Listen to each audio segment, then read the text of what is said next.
Yan po guys, print po tayo ng picture gamit ang swap na photo paper, waterproof glossy. Yan. Kung gamit natin paper ngayon, no back print, photo paper, waterproof glossy.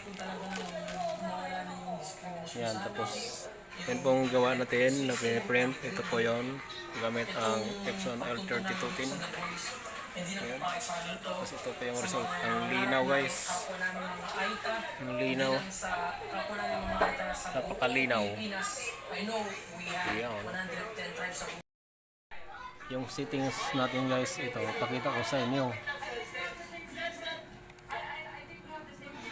Yun, dito naka-A4 yan. Dan, tapos click natin to para makita natin yung settings. Tapos advance. Yan, yan po yung settings natin. Negative 5 yung brightness.